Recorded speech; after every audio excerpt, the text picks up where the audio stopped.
다 같이 찬양 드리심으로 수요 예배 하나님께 올려드리도록 하시겠습니다. 찬송가 183장 찬양 드리시겠습니다.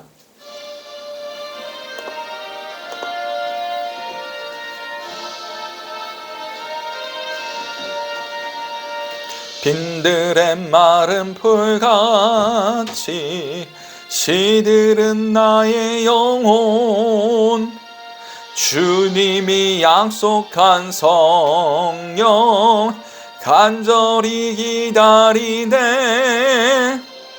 가물어 메마른 땅에 단비를 내리시듯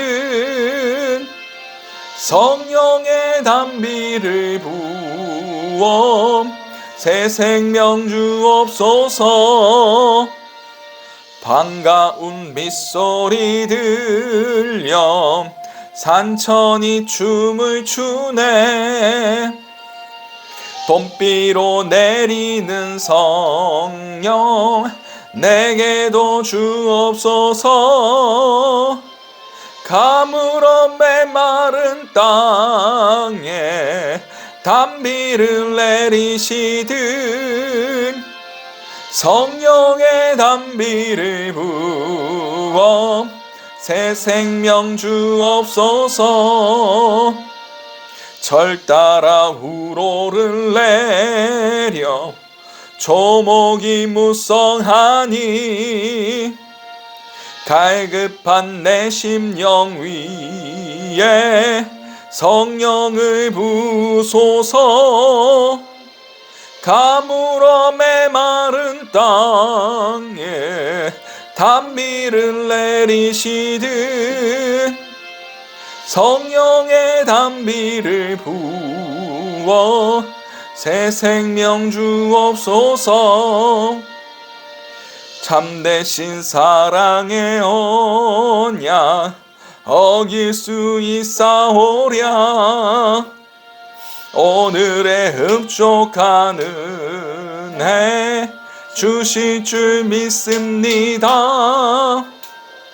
가물어 메마른 땅에 단비를 내리시듯 성령의 단비를 부어 새 생명 주옵소서. 가물어 메마른 땅에 가물어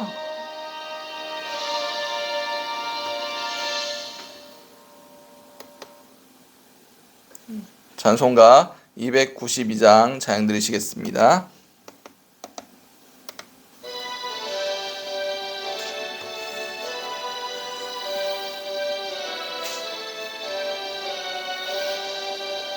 주 없이 살 수 없네 죄인의 구주여. 그 귀한 보배 피로 날 구속하소서.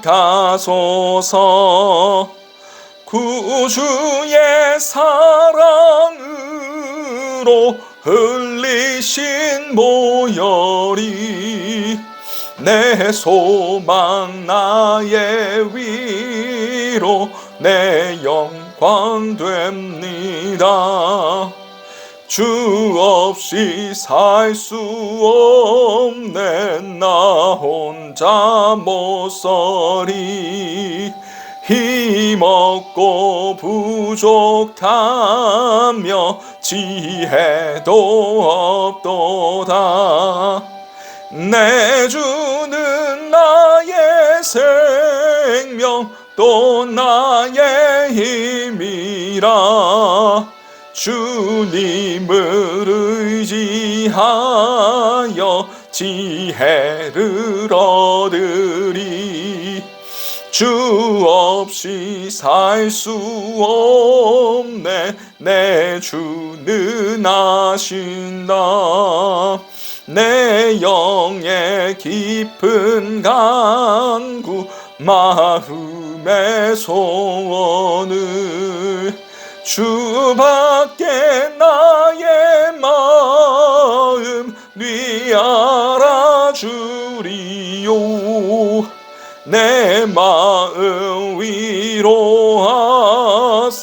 평온케 하시네.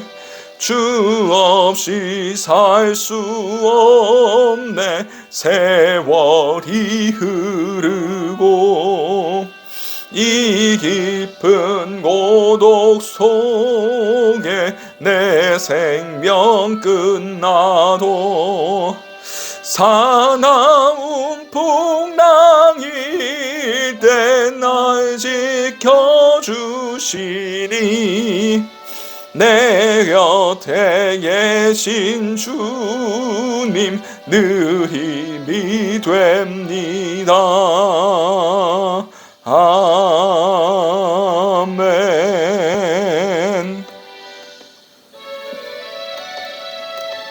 찬송가 359장 찬양 드리시겠습니다.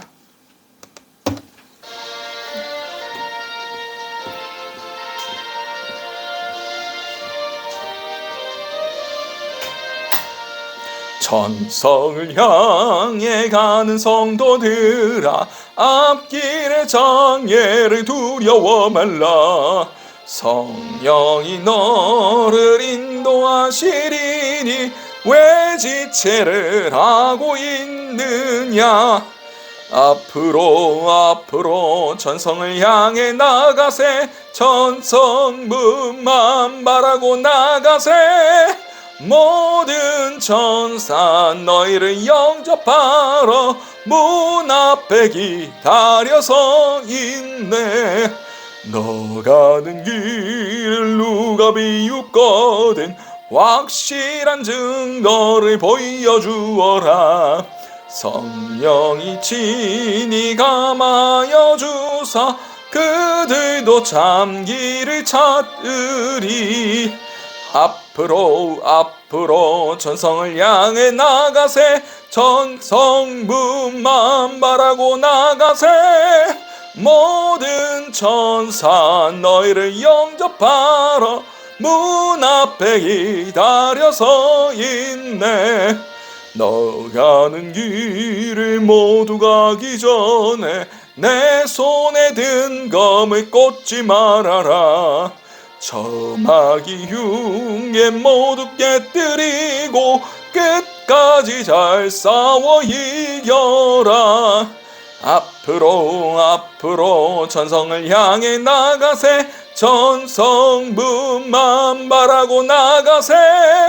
모든 천사 너희를 영접하러 문 앞에 기다려서 있네. 아멘.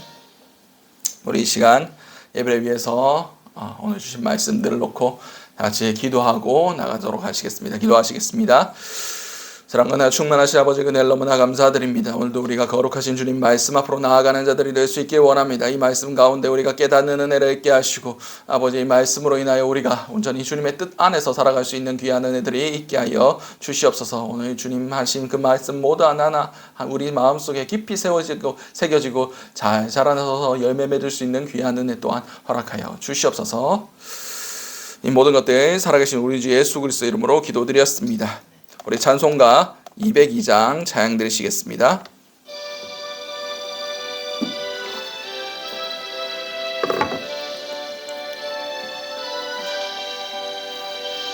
하나님 아버지 주신 책은 귀하고 중하신 말씀일세.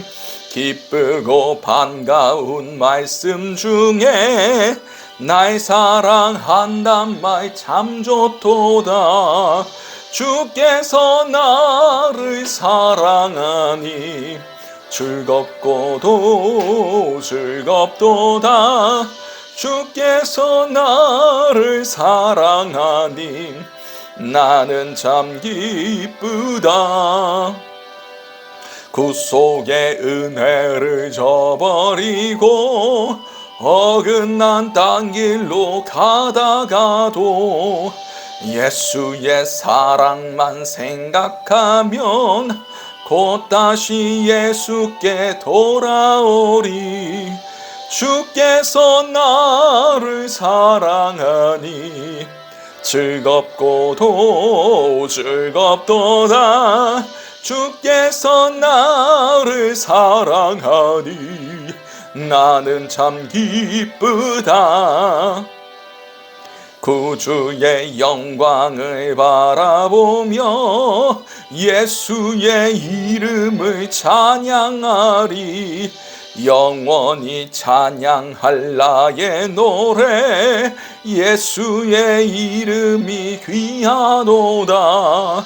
주께서 나를 사랑하니 즐겁고도 즐겁도다. 주께서 나를 사랑하니 나는 참 기쁘다. 주 예수 날 사랑하시오니 나 또한 예수를 사랑하네. 날 구원하시려 내려오사 십자가 위에서 죽으셨네. 주께서 나를 사랑하니 즐겁고도 즐겁도다. 주께서 나를 사랑하니 나는 참 기쁘다. 주 예수 날 사랑하시오니 마귀가 놀라서 물러가네.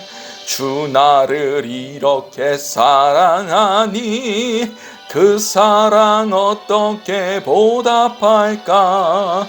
주께서 나를 사랑하니 즐겁고도 즐겁도다. 주께서 나를 사랑하니 나는 참 기쁘다. 아멘. 오늘 우리에게 주신 하나님 말씀은 시편 119편 65절에서 72절까지의 말씀입니다. 시편 119편 65절에서 72절까지의 말씀입니다. 제가 가진 성경으로는 구약 892면이 됩니다. 우리 다 찾으신 줄 알고 시편 119편 65절에서 72절까지의 말씀을 우리 한 목소리로 합독하시도록 하시겠습니다. 여호와여, 주의 말씀대로 주의 종을 선대하셨나이다. 내가 주의 계명들을 믿었사오니 좋은 명철과 지식을 내게 가르치소서. 고난 당하기 전에는 내가 그릇 행하였더니 이제는 주의 말씀을 지키나이다. 주는 선하사 선을 행하시오니 주의 율례들로 나를 가르치소서. 교만한 자들의 거짓을 지어 나를 치려 하였사오나 나는 전심으로 주의 법도를 지키리이다. 그들의 마음은 살쪄서 기름덩이 같으나 나는 주의 법을 즐거워하나이다. 고난 당하는 것이 내게 유익이라. 이로 말미암아 내가 주의 율례들을 배우게 되었나이다. 주의 입의 법이 내게는 천천금은보다 좋으니이다. 아멘. 오늘 우리에게 허락하신 시편 119편 65절에서 72절까지의 말씀을 가지고 고난의 유익이라는 제목으로 함께 은혜를 나눴으면 좋겠습니다. 이 시편 119편은 성경 중에서 제일 긴 성경입니다. 제일 긴 장이에요. 그래서 시편 119편이 몇 절로 이루어져 있느냐? 히브리어의 알파벳이 몇 개인 줄 아십니까? 히브리어 자음이 총 22개입니다. 그래서 이 시편 119편은 8개의 단락으로 나누어져 있는데 한국어로 우리말로 번역된 것은 별로 감동이 없어요. 근데 히브리어로 시를 지을 때 어떤 방식으로 짓느냐? 알파벳 순서대로 졌습니다. 다시 말해서 1절은 알레프, 2절은 벳, 이런 식으로 기응, 리은, 디글, 리글 이런 식으로 우리 한국의 그런 자음들을 따라가듯이 히브리어로 알레벳부터 시작해서 마지막 타우까지 22개의 그렇게 그 글자로 시작해서 그래서 8단락 22 곱하기 8 하면 얼마 나옵니까? 176절이 시편 119편의 절수가 됩니다. 다시 말해서 알렙부터 시작해서 타우까지 22글자를 8번 반복한 것이 바로 시편 119편의 시작이자 끝입니다. 그리고 시편 119편이 성경의 제일 중간에 있어요. 그래서 신약부터 구약부터 신약까지 그 딱 중간을 펼치면 시편 119편이 나온다. 뭐 그렇게 얘기하기도 합니다. 이 시편 119편은 정확하게 누가 지었다라고 성경에 기록되어 있지는 않습니다. 누가 어떻게 지었다라고 얘기는 되어 있지 않지만 전승에 의하면 다윗 왕이 지었을 것이다라고 얘기하고 있습니다. 오늘 우리가 함께 나눈 본문 65절에서 72절까지의 말씀을 우리가 한번 나눠보도록 하겠습니다. 65절 말씀입니다. 여호와여 주의 말씀대로 주의 종을 선대하셨나이다. 아멘. 하나님께서 그냥 우리를 선대하시지 않았습니다. 하나님의 말씀대로, 다시 말해서 우리를 약속대로 우리에게 선을 베푸셨다는 겁니다. 하나님의 약속이 뭡니까? 내 계명을 지키는 자에게 천대까지 내가 그에게 복을 줄 것이다 라고 분명히 말씀하셨어요. 하나님께서는 하나님의 뜻을 알고 하나님의 뜻대로 행하는 자에게 선대하시기를 약속해 주셨습니다. 주님의 말씀대로 우리에게 아무런 근거 없이 우리에게 잘해 주시는 것이 아니라 하나님의 말씀대로, 하나님의 언약대로 하나님께서 미리 말씀해 놓으신 그것대로 우리에게 좋은 것들을 허락하셨다라고 오늘 시편 기자가 이야기하고 있습니다. 66절 말씀입니다. 내가 주의 계명을 믿었사오니 좋은 명철과 지식을 내게 가르치소서. 그렇습니다. 주님의 계명, 주님의 지식과 명령을 이 시편 기자 다윗이 믿었다라고 성경 기록하고 있습니다. 주님의 말씀대로 행할 때에 주께서 그 모든 언약들, 모든 축복들을 자신에게 내려주시고 그리고 이 계명들을 지킬 때 우리에게 무엇이 주어집니까? 좋은 명철과 지식을 하나님께서 우리에게 가르쳐 주십니다. 이 명철이란 것은 단 한마디로 표현하자면 분별력입니다. 세상의 처세술이 아니라 하나님이 좋아하시는 것, 그리고 하나님이 싫어하시는 것을 분별할 수 있는 능력이에요. 어떠한 상황 가운데서도 주님의 뜻을 택할 수 있는 능력, 바로 이것이 명철입니다. 우리의 뛰어남, 우리의 지혜, 우리의 어떠한 판단력, 그것이 중요한 것이 아니에요. 처세술이 중요한 것이 아니라 지금 당장 이 위기를 모면하는 것이 중요한 것이 아니라 하나님이 무엇을 기뻐하시는지, 하나님께서 어떤 기준을 가지고 계시는지, 이 상황 가운데서 하나님이 좋아하실 일이 무엇인지를 선택할 수 있는 기준이 바로 이 명철이고, 이것을 가지려면 계명들을 믿어야 된다. 하나님의 명령들, 하나님의 지식을 가까이 하며 그것이 참된 진리란 것, 세상의 기준과 그것이 다를지라도 그것이 우선순위에 놓여야 된다는 것을 아는 것이 바로 명철이고 지혜라고 말씀드릴 수 있는 것입니다. 67절 말씀입니다. 고난당하기 전에는 내가 그릇 행하였더니 이제는 주의 말씀을 지키나이다. 아멘. 이것이 바로 고난의 유익입니다. 히브리서에 뭐라고 기록되어 있습니까? 고난이 그 당시에는 기쁘게 느껴지지 않지만, 즐겁지 않지만 그것이 우리에게 유익이 된다고. 고난이 없으면, 징계가 없으면 우리는 사생아라고 라고 분명히 기록하고 있습니다. 다시 말해서 우리에게 고난이 오는 이유는 무엇입니까?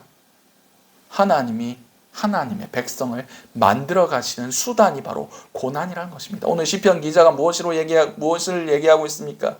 고난이 오기 전에는 내가 그릇 행하였다. 하나님의 뜻 몰랐다.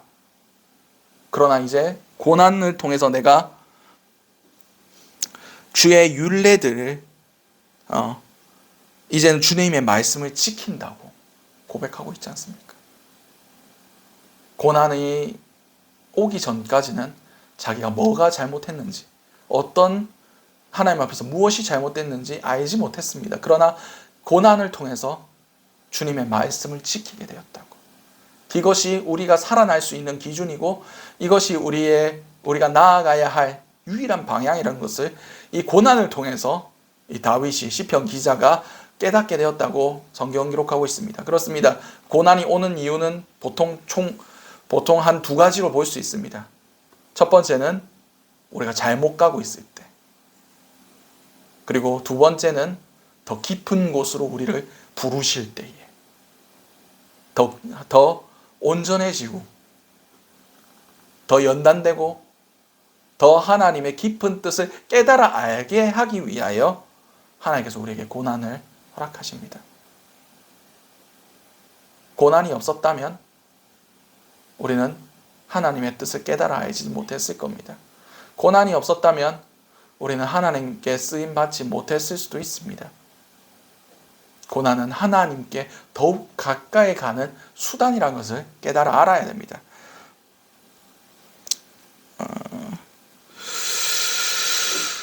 68절 말씀입니다. 주는 선하사 선을 행하시오니 주의 율례들로 나를 가르치소서. 그렇습니다. 주님은 선하십니다. 선하신다는 것은 하나님이 택하신 모든 것들이 옳다는 겁니다. 비록 그것이 우리의 기준과 우리의 세상에 보기에는 옳지 않을 수도 있습니다. 그러나 하나님의 기준에서 하나님이 옳다는 것이 곧 우리가 옳다 여기는 것이 되어야 한다는 것입니다. 주는 선하시고 선을 행하시오니 주의 율례들로 나를 가르치소서. 우리의 생각과 우리의 판단으로 선의 기준을 선택한다면 요새 우리가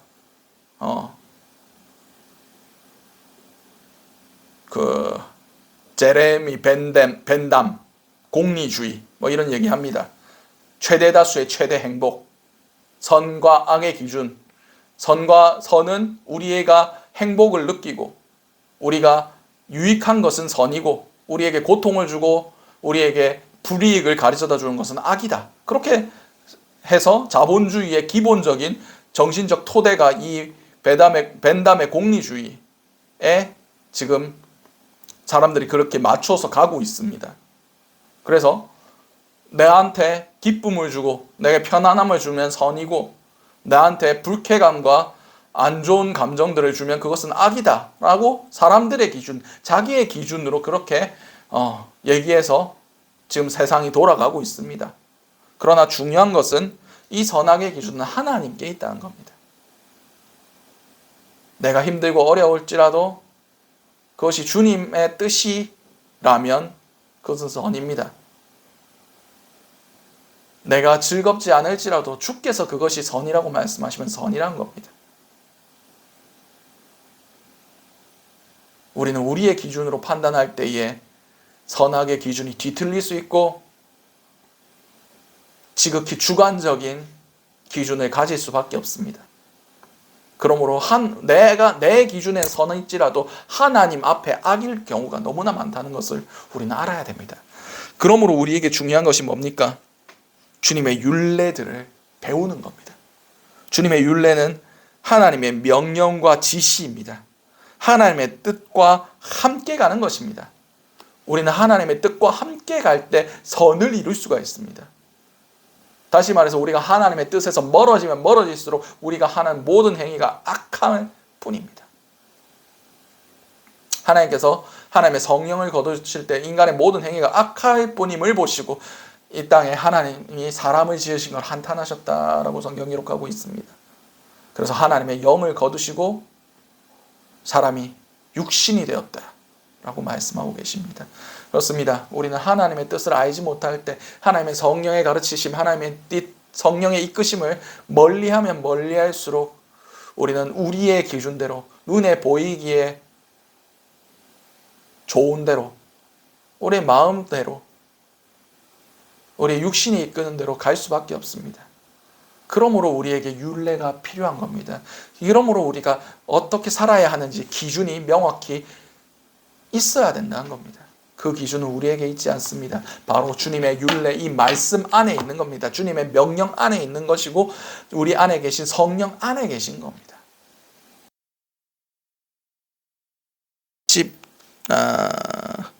69절 말씀입니다. 교만한 자들의 거짓을 지어 나를 치려하였사오나 나는 전심으로 주의 법도를 지키리이다. 교만한 자들이 누굽니까? 하나님을 인정하지 않는 자들이에요. 하나님의 율례를 무시하는 자들입니다. 자기 뜻대로 지 마음대로 살기를 결단한 자들입니다. 자기가 하나님인 것 같이, 하나님의 율례를 무시하고 하나님이 없는 것 같이, 그냥 자기에게 유익한 게 유익한 거고, 자기의 자존심과 자기의 그 어떤 것들에 대해서 피해가 입으면 그것은 무조건 악한 거라고 여기는 사람들입니다. 이런 사람들은 하나님의 말씀도 무시합니다.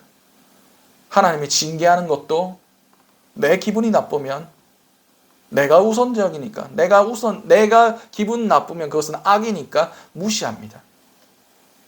이런 자들의 거짓으로 하나님을 속이고 나를 치려고 하였지만 결국 내가 붙들 것은 무엇이라고 말씀하고 계십니까? 전심으로 주님의 법도를 지키는 겁니다.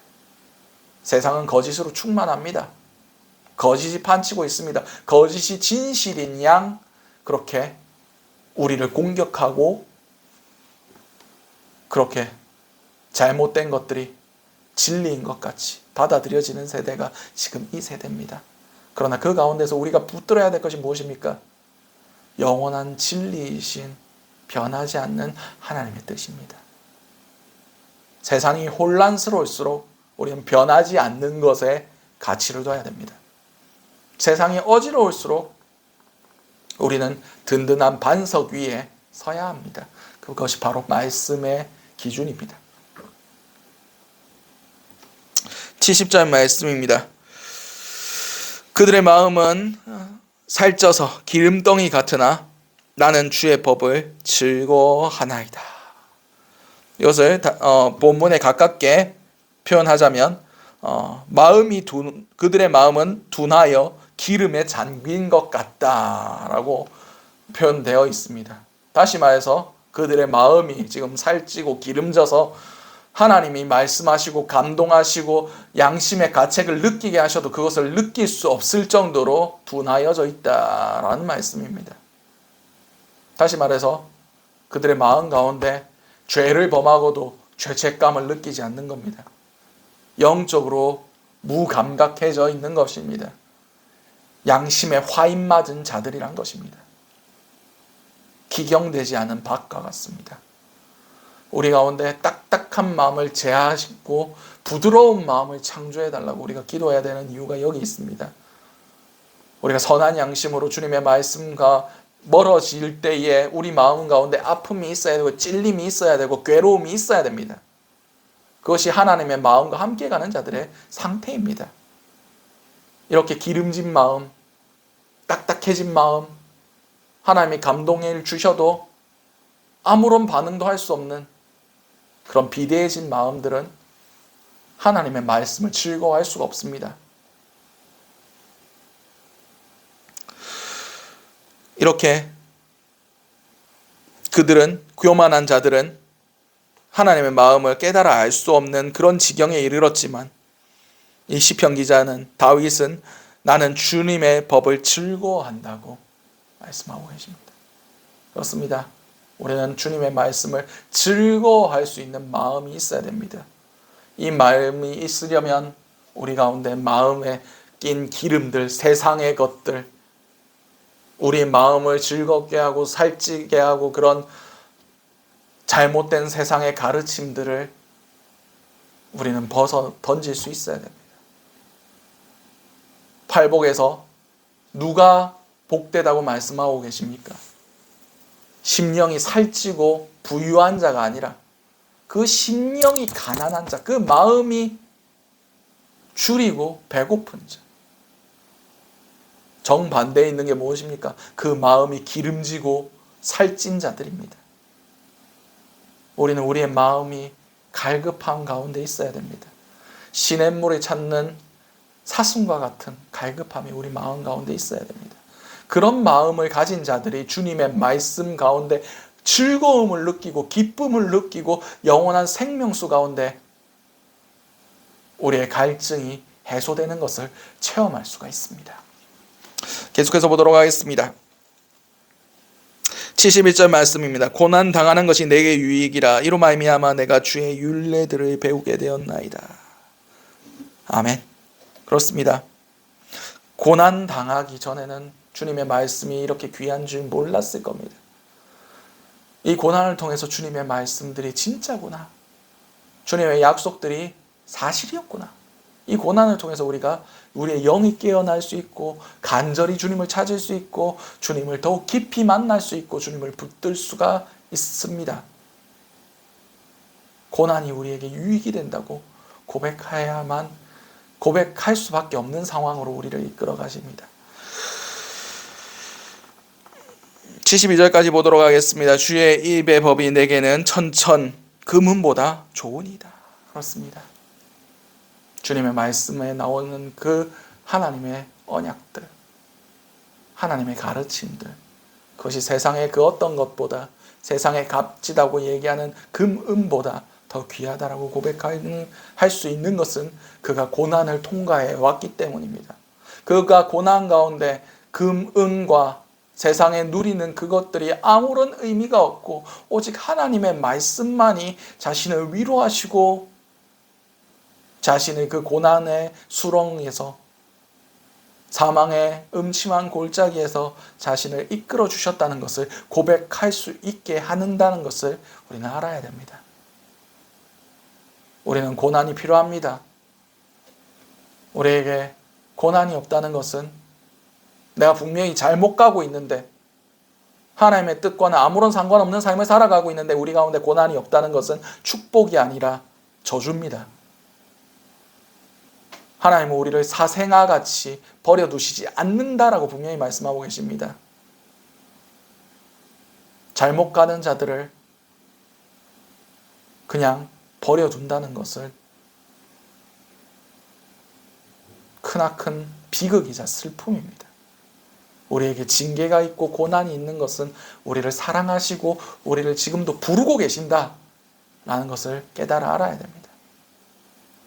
그리고 고난을 통해서 우리의 더욱 깊은 신앙과 하나님과의 관계로 나아갈 수가 있습니다. 개인적으로 얼마 전에 큰 고난 하나를 지나왔습니다. 근데 고난이 지나고 나서 지금 얼마 되지도 않았지만 그 고난의 때가 우리에게 더 큰 복이었다라는 것을 계속해서 느끼고 있습니다. 고난을 통과해 놨는데 그 고난의 때처럼 간절히 하나님을 찾지 않습니다. 간절히 눈물로써 주님을 부르짖지 않습니다. 하나님의 말씀을 가까이 할 때도 심지어 기도할 때도 마음이 평안하니까 잠이 오고 그런 상황에 놓여 있습니다. 고난보다 풍요로울 때가 우리가 사단이 틈타기 훨씬 쉽다는 것을 깨달아 알아야 됩니다. 구르는 돌에는 이끼가 끼지 않는다고 말합니다. 돌이 굴러갈 때 얼마나 아프겠습니까? 깨지고 조각나고 금가고. 그러나 그 가운데 멈춰 있으면 이끼가 끼고 맙니다. 우리는 고난을 기쁘게 여겨야 됩니다. 고난으로 우리를 초대하실 때 그 고난 가운데서 하나님을 가까이 만날 수 있어야 됩니다. 성경에 이스라엘 백성들이 가장 고난받았을 때가 언제라고 사람들이 이야기합니까? 광야에서 40년간 유리하고 있을 때, 방황하고 있을 때, 그 모든 사람들이 다 죽을 때까지 40년간을 뺑뺑뺑뺑 그 광야길을 걸어갔을 때 사람들은 그 광야길을 대해서 나는 그 광야 안 갔으면 좋겠다. 내 인생은 광야가 없었으면 좋겠다. 라고 얘기하는 그런 사람도 많습니다. 그러나 성경에서 그때 그 광야의 시절들을 하나님께서 어떻게 추억하고 계시는지 아십니까? 이스라엘 백성과 내가 신혼 때 그때가 광야의 시간이었다라고 말씀하고 계십니다. 내가 그들을 안고 그 광야를 건넜다라고 말씀하고 계십니다. 그렇습니다. 비록 아무것도 없고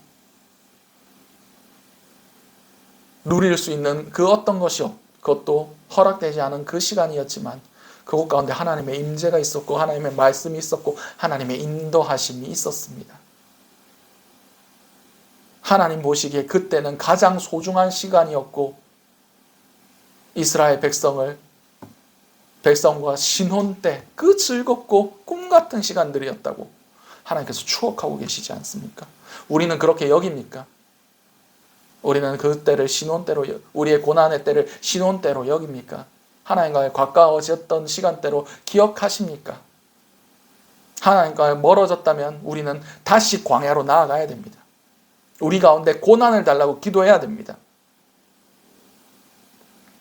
고난 가운데 주님의 그 손길을 더 깊이 느낄 수 있고 고난 가운데 주님의 말씀이 정말 살아있는 말씀으로 다가올 수 있게 해달라고. 믿는 자들은 항상 고난을 따라가야 됩니다. 예수 때문에 당하는 고난, 복음 때문에 당하는 고난, 이제 그것이 우리의 실제로 올 수도 있는 시대가 지금 우리의 때라는 것을 깨달아 알아야 됩니다. 여러분, 고난을 외면하지 마시기 바랍니다. 고난은 축복입니다. 고난은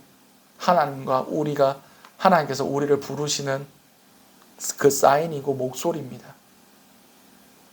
우리는 반드시 고난을 통과해야만 합니다. 그리고 고난 가운데 더 깊이 주님을 만나야만 합니다. 그리고 우리 삶 가운데 정말 풍요해서 부족함이 없어서 주님의 은혜를 잃어버리는 그런 경우가 없어야 합니다. 그럴 바에야 우리가 죽는 그날까지, 우리가 하나님 앞에 서는 그날까지 고난이 반복되기를 기도하시기 바랍니다. 그게 여러분들이 천국 갈 수 있는 길입니다. 여러분들이 하나님의 손에서 벗어나지 않을 수 있는 하나님의 은혜입니다. 우리 삶 가운데 반드시 고난이 있어야 됩니다. 우리 삶 가운데 반드시 어려움이 있어야 되고 결핍이 있어야 되고 아픔이 있어야만 합니다. 그러지 않고서는 우리가 나태해지고 마음에 기름이 끼고 지방이 끼고 비대해지고 평안에 찌들어서 하나님을 찾지 않게 됩니다. 하나님을 간절히 붙드는 방법을 잃어버립니다. 우리에게 무엇이 유익하겠습니까? 이 세상에 잠시 잠깐 즐기고 누리는 것, 천국 가면 그것이 기억이 나지 않을 정도로 훨씬 더 좋은 것들 약속되어 있지 않습니까? 세상에 그런 것들을 쫓다가 영원한 천국을 잃어버릴 수도 있습니다. 그럴 바에야 우리 삶 가운데 힘들고 어렵고 고난이 끊이지 않음을 통해서 더 선명한 천국에 대한 소망함이 새겨질 수 있는 것이 저는 복이라고 봅니다. 여러분, 고난을 너무 미워하지 마시기 바랍니다. 고난을 피해 가려고 너무 노력하지 마시기 바랍니다. 고난이 유익입니다. 고난이 우리의 영을 살립니다. 고난이 하나님과의 관계를 건강하게 만듭니다. 물론 육신적으로, 상황적으로 힘들 수 있습니다. 어려울 수 있습니다. 사람들 앞에 그것이 내세우기에 그런 민망한 상황도 있을 수도 있습니다. 그러나 그것이 하나님과의 신혼 때임을, 그 광야 같은 시간들이 하나님과의 동행하며 하나님의 역사가 일어나는 때임을 깨달아 아시기 바랍니다. 우리 가운데 정말 우리가 감당할 만한 그런 고난들이 우리가 세상 가운데 마음을 빼앗기지 아니하도록, 우리 마음이 나태해지고 게으르지지 아니하도록, 그리고 우리가 어떠한 고난도 능히 감당하고 이겨나갈 수 있도록 주님께서 작은 고난들로 우리를 연단시켜 주시고 쉬지 않게 하시고 날마다 주님과 동행할 수 있는 삶을 살아가실 수 있게 해달라고 기도하시는 저와 여러분들이 되시기 바랍니다. 이제 말씀을 맺겠습니다. 고난은 그리 나쁘지만은 않습니다. 오히려 고난이 없는 삶이 더 나쁠 수 있습니다. 천국 가는데 반드시 필요한 것이 있다면 그것은 고난 가운데 만나는 주님입니다. 우리가 바라올 건데 우리 생명수교회 모든 성도님들은 고난 가운데 주님을 깊이 만나실 수 있길 바랍니다. 풍요로운 가운데 주님을 잃어버리는, 천국 가는 길을 잃어버리는 그런 불상사가 생기지 아니하시도록 기도하시는 저와 여러분들이 되시기 바랍니다. 기도하시겠습니다. 사랑과 은혜와 충만하신 아버지 은혜를 너무나 감사드립니다. 오늘 우리가 시편 119편 다윗의 시편을 통해서 고난에 대해서 나눌 수 있게 하심을 너무나 감사드립니다. 주여, 우리 삶 가운데 정말 주님을 잃어버리지 아니하도록, 천국으로 가는 길을 잃어버리지 아니하도록 작은 고난들로 우리를 연단시켜 주시고, 그럼을 통해서 그 고난들을 통해서 주님을 더욱 깊이 만날 수 있게 하시고, 작은 것에 충성한 자에게 더 큰 것도 맡기게 하시고, 더 주님과 동행하며 천국 가는 그 길이 더욱 명확하고 선명하게 보이며 주님의 명철과 지혜로 세상 가운데 주님의 뜻을 택해 갈 수 있는 그런 자들이 될 수 있게 하시고, 날마다 주님의 율례 가운데 기쁨을 얻게 하여 주시옵소서. 이 모든 것들 살아계신 우리 주 예수 그리스도의 이름으로 기도드렸습니다. 아멘. 오늘 주셨던 말씀들 놓고 주여 한번 해주신 후에 동성으로 기도하시도록 하시겠습니다. 주여, 사랑과 은혜가 충만하신 아버지 그날 너무나 감사드립니다. 주님, 우리에게 삶의 가운데 고난을 허락하여 주심을 너무나 감사드립니다. 주님, 우리의 마음이 둔하여서 우리의 마음이 우둔하여지지 않기를 원합니다. 주여, 주님께서 주셨던 그 감동들이 잊혀지지 않기를 원합니다. 주여, 우리의 삶 가운데 날마다 고난을 허락하시고, 날마다 기도할 거리를 허락하시고, 날마다 눈물로써 주님을 붙들 수 있는 귀한 은혜들이 있길 원합니다. 그럼을 통해서 주님의 명철과 주님의 그 율례의 귀중함을 깨달아 알을 통해서 어떠한 상황 가운데서도 주님을 붙들며 천국 가는 그날까지 고난의 길을 걸어갈 수 있는 그런 자들이 될 수 있길 원합니다. 주여, 우리가 천국 가운데 소망함을 두며 정말 천국에서 영원한 안식을 누릴 것을 소망하며 이 땅의 고난을, 잠시 잠깐의 고난을 기쁨으로 감당할 수 있는 그런 자들이 될 수 있게 도와주시옵소서. 은혜를 더하여 주시옵소서. 함께하여 주시옵소서. 그 가운데도 우리에게 소망함과 위로함으로 우리를 다시 일으켜 주시고 다시 주님의 길을 걸어갈 수 있게 하여 주시옵소서.